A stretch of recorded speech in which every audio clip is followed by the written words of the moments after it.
अस्सलाम वालेकुम व्यूअर्स। मैं हूं Adnan Aamir, Balochistan voices online newspaper का एडिटर और digital media alliance of Pakistan का सेक्रेटरी जनरल। जिस तरह के आप लोगों को इल्म होगा कि हमने एक वीडियो सीरीज स्टार्ट की है जिसमें हम फेक न्यूज़ और डिस इन्फॉर्मेशन के बारे में डिस्कस करते हैं। जो हमारी लास्ट वीडियो थी उसमें मैं जो हमारे प्रेसिडेंट है सदूक सैयद साहब उनके साथ मैंने डिस्कशन की थी। और आज का जो एपिसोड है उसमें हम डिस्कस कर रहे हैं तैयब आफरीदी साहब के साथ, जो कि एडिटर हैं ट्राइबल न्यूज़ नेटवर्क के, और ये एक पाकिस्तान के जो डिजिटल मीडिया ऑर्गेनाइजेशन में एक काफ़ी बड़ा नाम है और ये काफ़ी अरसे से प्रैक्टिस कर रहे हैं। तो इस हवाले से हम तैयब साहब से डिस्कस करेंगे फैक्ट फैक्ट चेकिंग के हवाले से, फेक न्यूज़ के हवाले से ये कितना बड़ा प्रॉब्लम है। तो तैयब साहब, thank you for agreeing to talk to us. It's pleasure. Thank you very much. अच्छा तैयब साहब, सबसे पहले तो आप ये बताएं कि आप टीएनएन को रन कर रहे हैं, तो उससे पहले अगर हम फैक्ट चेकिंग में दूसरी चीज़ों में जाएं, ये कितना बड़ा प्रॉब्लम है आपके लिए डिसइंफॉर्मेशन और फेक न्यूज़ इसको? आपकी, क्योंकि आपके जर्नलिस्ट है वो रिपोर्टिंग करते हैं, आप लोग सोशल मीडिया को फॉलो करते हैं और वहां से भी ज़्यादा इंफॉर्मेशन लेके लीड्स जनरेट होती हैं, स्टोरीज होती हैं। तो ये कितना बड़ा प्रॉब्लम है आपके लिए एज एडिटर? अम, इससे पहले कि थोड़ी सी मैं एक एग्जांपल दूंगा। हमारे एक दोस्त हैं, जो है लंडी कोतल खैबर डिस्ट्रिक्ट है, उसका तहसील है लंडी कोतल, जो बॉर्डर पे है अफगानिस्तान के साथ, तो कम बॉर्डर पे। वहाँ पे एक वाकया हुआ।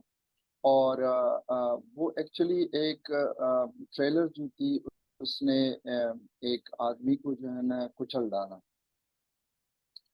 अब वो आदमी जो था, वो उसको जो है ना, रिपोर्टर सारे रिपोर्ट कर रहे थे, तो उसमें एक बंदे ने, हमारे दोस्त हैं शिनवारी हैं, उसने उसको रिपोर्ट किया कि फलां बंदा जो है अफगानिस्तान का, उसको जो है ना कुचल डाला गया है।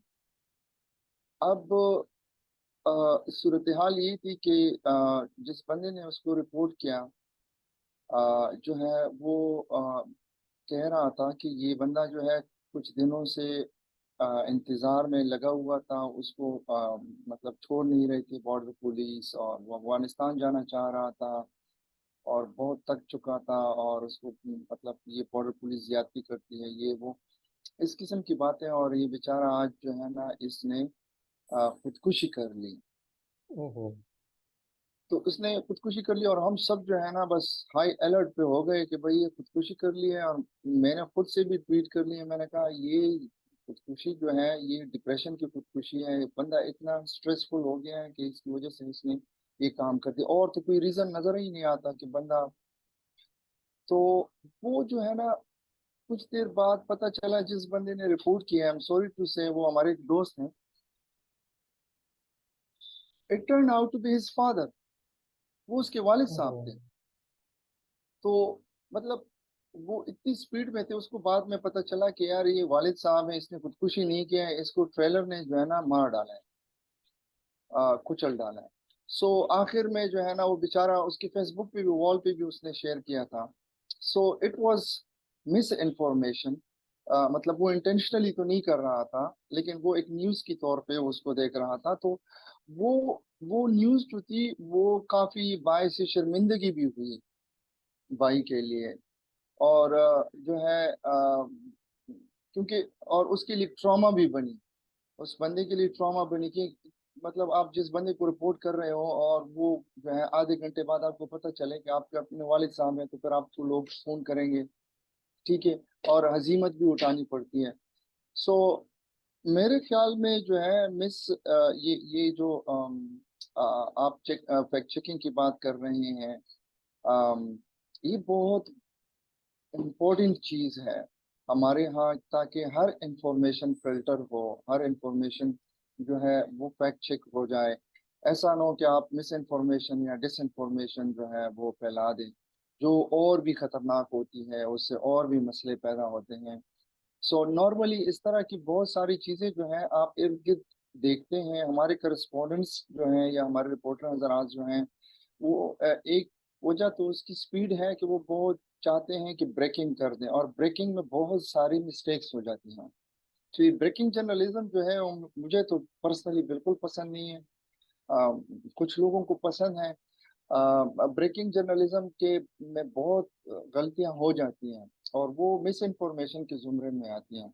सो फैक्ट चेकिंग इन अ वे जो है रिपोर्टिंग में बहुत ज़रूरी है। और आजकल जो सूरत हाल है उससे आप और नाजरीन भी खूब वाकिफ हैं कि हमारे यहाँ जो है सच से पहले जो है ना झूठ मशहूर हो जाता है। हम्म। मतलब आप देखिए Pakistani courts bitches of the riches, वो एक स्टोरी जो है ना वो वायरल हो गई थी नवाज शरीफ के दौर में कि देखो इसको छोड़ दिया, और ये देखो पाकिस्तानी कोर्ट्स जो है ना, और वर्जीनिया का कोई न्यूज़पेपर उसमें उन्होंने कोट किया था। मरियम नवाज की कुछ तस्वीरें ऐसी कुछ डॉन को एक डॉन की स्क्रीनशॉट बनाई गई थी जिसमें कहा था मरियम मरियम नवाज इज प्रेग्नेंट। जिस दिनों में मरियम मरियम नवाज जो है वो कंपेनिंग करती थी अपने उस वक्त वो अपोजिशन में थे, इमरान खान की हुकूमत की। इस तरह हर पॉलिटिशियन हो गया या हर बंदा हो गया जो भी पब्लिक फिगर है उसके हवाले से। और फिर पेंडेमिक में अगर आप देख लें तो पेंडेमिक तो ऑलमोस्ट जो है उसमें तो मिस इन्फॉर्मेशन का समंदर था। कोई बिल्कुल कुछ कहता बिल्कुल। था, कोई कुछ कहता था। So I mean it's a big problem, और ये डिजिटल मीडिया की वजह से है क्योंकि इसमें डिजिटल कंट्रीब्यूटर्स आ गए हैं। जर्नलिस्ट जो है उनकी भी थोड़ी बहुत मतलब मिस्टेक्स हो जाती हैं, लेकिन नॉर्मली जो है जो कंज्यूमर्स हैं सोशल मीडिया हम्म। के, वो भी सॉर्ट ऑफ सिटीजन जर्नलिस्ट बन गए हैं जो खबरें देते राइट। हैं और नॉर्मली वो उसको इन्वेस्टिगेट नहीं करते। ठीक है। अच्छा, तो आपने बताया कि मिस इन्फॉर्मेशन है और मिस इन्फॉर्मेशन से किस तरीके से और वो क्यों हो रहा है। तो ये भी अगर आप हमें बता दें कि as an editor of a digital media organisation, इस ये जो फेक न्यूज़ की वजह से जो जो आप जिस तरह इधर आप चला रहे हम चला रहे, हमारी क्रेडिबिलिटी किस तरह मुतासिर होती है इससे। सर क्रेडिबिलिटी तो ये है कि आजकल जो है ना जर्नलिस्ट को जो है लोग अनफॉर्चुनेटली अनफॉर्चुनेटली लोग गालियां देते हैं। कोई उसको कहता है 100 रुपए का जर्नलिस्ट को, कोई कहता है 1000 रुपए का जर्नलिस्ट को। अभी रिसेंटली हंगू में जो है ना जियो के एक न्यूज़पेपर करस्पॉन्डेंट ने पीटीआई के वर्कर से पीटीआई के लोकल लीडर से पूछा कि आप लोगों के बंदे क्यों इतने कम हैं, आप तो कुछ बंदों के साथ। तो उसने उसको जवाब में कहा कि तुम तो 100 रुपए के जर्नलिस्ट हो, जो आपने कहना है जो आपने रिपोर्ट करना है रिपोर्ट कर लो, आई डोंट केयर। सो ये मेंटालिटी बन चुकी है। सो इट मींस दैट कि हम जो जो इस्टेब्लिश जर्नलिस्ट थे या जिन्होंने अपनी सारी जिंदगी 10 15 20 साल जो है जर्नलिज्म में गुजारे हैं, उनको जो है ना अनफॉर्चुनेटली ये सॉर्ट ऑफ जो एक मूवमेंट बना था पाकिस्तान में, खासकर इमरान खान की हुकूमत ने, उसने जर्नलिस्ट को काफी बहुत जो है डिस्क्रेडिट कर दिया है। और डिस्क्रेडिट करना, और इसकी पॉलिटिकल रीजंस हैं मेरे ख्याल में, उसके प्रोफेशनल रीजन इतने नहीं है। पॉलिटिकल रीजन ये हैं कि वो चाहते हैं कि हमारे साइड पे हो जाओ। तो आप और फिर उसमें आप पोलराइजेशन देखिए, मीडिया में भी पोलराइजेशन हुई है, जर्नलिस्ट में भी पोलराइजेशन हुई है कि जर्नलिस्ट जो है बैलेंस नहीं रहा। ये भी एक इशू है। तो डायमेंशन काफी सारे हैं। मेरे ख्याल में अगर हम जो है एथिक्स पे जो है ना उस पे जाएं, फैक्ट्स पे जाएं। और फैक्ट्स का मैं आपको एक बात बता दूं कि नॉर्मली अगर आप किसी से पूछेंगे कि फैक्ट्स क्या है, तो वो जो है ना थोड़ा बहुत जो है ना उसको डिफाइन नहीं कर सकेगा। ये भी एक हम्म। मसला है कि लोगों को समझ में ये आना चाहिए कि फैक्ट्स क्या होते हैं, ताकि जितना वो क्लियर होंगे फैक्ट्स पे उतनी ही जो है ना ये गलती का एहतिमाल कम होगा। उतना ही जो है ना लोग उसको समझने की और ये बताने उनका परसेप्शन बनेगा कि ये बंदा बैलेंस है, ये बंदा जो है फेयर है, और ये बंदा जो है आप उसको कह सकते हैं ट्रांसपेरेंट है। तो ये चीजें जो है आपकी क्रेडिबिलिटी बनाएंगी। जब जब तक आप ये नजर नहीं आएंगे कि आप ट्रांसपेरेंट हैं, आप फेयर हैं, आप जो है ना किसी की साइड नहीं लेते, तो ये क्रेडिबिलिटी बनाएंगी। और ये काम हमें करना होगा अगर हमने राइट। जर्नलिस्ट कम्युनिटी को अपने आप को जो है ना लोगों में इज्जत बढ़ानी है, रिपुटेशन जो है वो बढ़ाना है, तो ये बहुत जरूरी है। अदरवाइज हमने और जो है जो सिटीजन जर्नलिस्ट हैं या जो सोशल मीडिया के कंज्यूमर्स हैं उनमें फर्क नहीं रहेगा। राइट। अच्छा, टीएनएन पे आप एज एडिटर इस वक्त आपने फैक्ट चेकिंग के लिए क्या इनिशिएटिव्स लिए हैं, आप किस तरह इंश्योर कर रहे हैं कि जो डिस इन्फॉर्मेशन है या फेक न्यूज़ है वो आपके उस पर पब्लिश ना हो, तो इस पे आपने क्या इनिशिएटिव्स लिए उसके बारे में बताएंगे हमें। सर मैं थोड़ा सा ये फैक्ट चेकिंग का कॉन्सेप्ट जो है उस पे अगर आप इजाजत दे तो मैं एक बात दो कर लूं। जी जी, बिल्कुल। हमारे यहाँ ये एक मिसकंसेप्शन है कि फैक्ट चेकिंग जो है वो जब मैं रिपोर्टिंग करता हूँ तो उसमें मैं फैक्ट चेकिंग करता हूँ। ये fact checking and build process है रिपोर्टिंग का, which is true, very much true, no doubt. उसको हम न्यूज वेरिफिकेशन बोलते हैं। जब भी आप रिपोर्ट करते हैं तो आप उसमें न्यूज वेरिफिकेशन करते हैं कि भाई जो सोर्स बता रहा है वो न्यूज सही है या नहीं है। सो इन बिल्ड फैक्ट चेकिंग है, which is part of the journalism, no doubt. But fact checking is a whole जो नजर आया है हमारे यहाँ, फैक्ट चेकिंग जो है वो ऑल टुगेदर डिफरेंट सिनारियो। वो ये है कि जो भी चीज वायरल हो जाए आपकी मीडिया के ऊपर, इंटरनेट के ऊपर, सोशल मीडिया के ऊपर, उस चीज को जो है ना आप डिबंक करें कि ये चीज ट्रू है या फॉल्स है। जब आप ये अमल करते हैं that is called fact checking. ठीक है। सो अगर सोशल मीडिया पे कोई चीज जो है वो वायरल हो गई है और लेट्स से जिस तरह मैंने कहा Pakistani courts bitches of the riches, ये स्टोरी वायरल हो गई सोशल मीडिया पे और लोग शेयर कर रहे हैं कर रहे हैं कर रहे हैं, तो आप उसको उठा लें, आप अंदाजा लगा लें कि यार ये चीज मेरी लोकेलिटी में जो है बहुत जो है ना वायरल हुई है, मैं जरा चेक कर लूं कि ये चीज जो है ये फॉल्स है या ट्रू है। सो जब आप ये अमल शुरू करते हैं, उस पर इन्वेस्टिगेशन शुरू करते हैं, that is called fact checking. और हम्म। अनफॉर्चुनेटली ये चीजें हमारे लोकल ऑर्गेनाइजेशंस में नहीं है। या तो हमारे पास राइट। रिसोर्सेज नहीं है, या हमारे पास विल नहीं है, या हमारे पास जो है ना मतलब रिसोर्सेज, आई सेड दैट। अगर ये नहीं है तो इसकी वजह से मेरे ख्याल में फैक्ट चेकिंग नहीं हो रही। So it I come to this कि हमारे यहाँ अब जो है फॉर एग्जांपल टीएनएन में कोई भी डेडिकेटेड इस तरह डेस्क नहीं है जो सिर्फ वायरल इंफॉर्मेशन पे काम करे। मसलन हमारे यहाँ एक स्टोरी थी, मैं एग्जांपल दूं, एक इसमें मस्जिद थी, उसमें जो है आग लगी थी और बताया गया था कि यार इसमें जो है ना बैटरी से शायद वो आग बैटरी से लगी थी, लेकिन ये मशहूर हो गया था कि यार इसमें किसी ने जो है ना बम रखा हुआ है। सही, ठीक है, तो हमने बंदे को भिजवा दिया, वो वायरल हो गई थी। उनसे बात की, फिर ये फाइंड आउट करने की कोशिश की कि अगर ये जो है ना बैटरी से आग लगी हुई है, सो कैसी लगी हुई है। ठीक है। और फिर ये फाइंड आउट करने की कोशिश की कि मिस्टेक क्या था, वल्नरेबिलिटी क्या थी, क्यों लग गई, और लोग इसको अपने आप को कैसे बचा सकते हैं। सो ये कोई इंडिविजुअली मतलब हमारी रिसोर्सेज इतनी नहीं है, लोकल ऑर्गेनाइजेशन है, हम कोई डेस्क नहीं बना सकते, कोई उस पर एक बंदा नहीं बैठा सकते जिसको हम स्पेसिफिकली कहें कि आपने ये काम करना है, which is very right. Much important. लेकिन आपको फिर जाहिर है रिसोर्सेज देने होते हैं।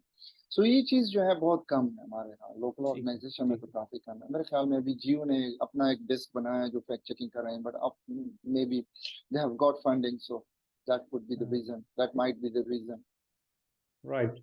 अच्छा तैयब साहब, लास्ट क्वेश्चन आपसे ये है कि as an editor of a digital media organisation, आप क्या मैसेज देना चाहेंगे बाकी एडिटर्स को, डिजिटल जर्नलिस्ट को, कि वो किस तरीके से इंश्योर कर सकते हैं कि वो ये जो डिसइंफॉर्मेशन है, मिस इन्फॉर्मेशन है, इसके विक्टिम ना बने, और आगे जो उनके न्यूज़ कंज्यूमर्स हैं उनको भी बचाएं इससे।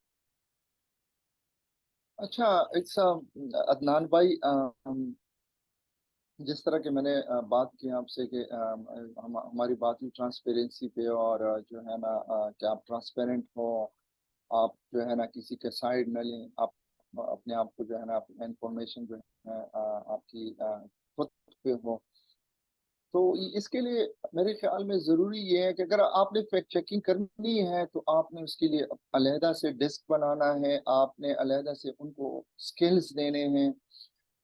वो स्किल्स आपके ऑडियो के, वीडियो के और पिक्चर के स्किल्स होंगे, आपके टेक्स्ट के स्किल्स होंगे। फॉर एग्जांपल डॉन जो था उसके इस एग्जांपल मैं बता दूं, मरियम नवाज इज प्रेग्नेंट, उन्होंने क्या कहा, उन्होंने अपनी वो स्क्रीनशॉट जो शेयर हुआ था डॉन का, उन्होंने उठा दिया और उसी के बेस पे स्टोरी की और बताया कि ये स्टोरी जो है हमारी नहीं है, किसी ने स्क्रीनशॉट बनाया है, और हम आपको बताते हैं कि क्यों हमारी स्टोरी नहीं है। ये हेडलाइन चेक कर ले, हमारी हेडलाइन ऐसी कभी नहीं होती। ठीक है। नीचे सोर्सेज देके हम सोर्स को कभी भी एट्रीब्यूशन ऐसे नहीं देते, हमारा कोई इस तरह का कोई पैटर्न नहीं है, हमारी एट्रीब्यूशन डिफरेंट है, ये एट्रीब्यूशन सही नहीं है। अच्छा, फिर उन्होंने अल्फाज को जो उसके अंदर यूज हुए थे, जाहिर है जिस बंदे ने स्क्रीनशॉट बनाई होगी वो इतना स्किलफुल तो नहीं होगा कि एज इट इज जो है ना कॉपी कर, तो उन्होंने उन वर्ड्स को भी जो है ना आइडेंटिफाई कर लिया कि ये वर्ड्स तो बिल्कुल हमारे यहाँ इस्तेमाल ही नहीं होते। ठीक है। सो आई मीन अगर इस तरह की चीजें होती हैं तो ये इस किस्म के स्किल्स जो है आपने अपने रिपोर्टर्स को देने होते हैं। अगर उसने किसी चीज को फैक्ट चेक करवाना है तो वो अगर टेक्स्ट में है या उसकी, तो वो चीजें उसकी समझ में आनी चाहिए। अगर कोई वीडियो जो है उसको उन्होंने फैक्ट चेक करवाना है तो उसके पास डिजिटल टूल्स होने चाहिए। और डिजिटल टूल्स में जो है कुछ कुछ स्टोरीज ऐसी होती हैं कि डिजिटल टूल्स में, अभी भी रिसेंटली एक वीडियो आई थी हमारे दरादम खेल से आई थी, और उस वीडियो को मैं चेक कर रहा था, मैंने कहा मेरे साथ जो है ना मेरे कुलीग बैठे हुए थे, मैंने कहा यार ये जितनी भी टूल्स हैं मैं इस पे अप्लाई कर रहा हूँ, सारे टूल्स कह रहे हैं कि ये ओरिजिनल है, और ये चीज मतलब उसमें नहीं है, मैदान पे नहीं है ये। तो बाद में पता चला कि वीडियो बिल्कुल ओरिजिनल है, टाइमिंग गलत है, टाइमिंग गलत है, पुरानी वीडियो है, अभी जो है ना सर्कुलेशन उसकी बढ़ गई है, और अदरवाइज वीडियो जो है ना बिल्कुल परफेक्ट है। सो टाइमिंग जो है वो भी आपको कॉन्टेक्स्ट देता है। So all together it means के आपके पास जो है ना टीम में जो है आपके स्किल्स होने चाहिए, आपकी अंडरस्टैंडिंग होनी चाहिए, और ये आपका एक्सपीरियंस जो है बनता रहेगा। अगर आप इस काम को जितना करोगे उतना ही आपकी एक्सपर्टीज बनती जाएंगी। अभी पाकिस्तान में मेरे ख्याल में एक या दो ऑर्गेनाइजेशन है जो स्पेसिफिकली जो है ना वो इस पे काम कर रहे हैं, हम लोग तो स्पेसिफिकली इस पे काम नहीं कर रहे हैं। ये एक अलग जानरा है जर्नलिज्म के अंदर जिसको जो है ना हमने आगे लेके जाना है, और मेरे ख्याल है ये जर्नलिस्ट का ही काम है फैक्ट चेकिंग कर लें। ठीक है, ठीक है। थैंक यू तैयब साहब, हाँ, thank you very much for your time. बहुत शुक्रिया अदनान भाई आपका, आपने टाइम निकाला और जो है ना इनविटेशन दी, बहुत शुक्रिया आपका।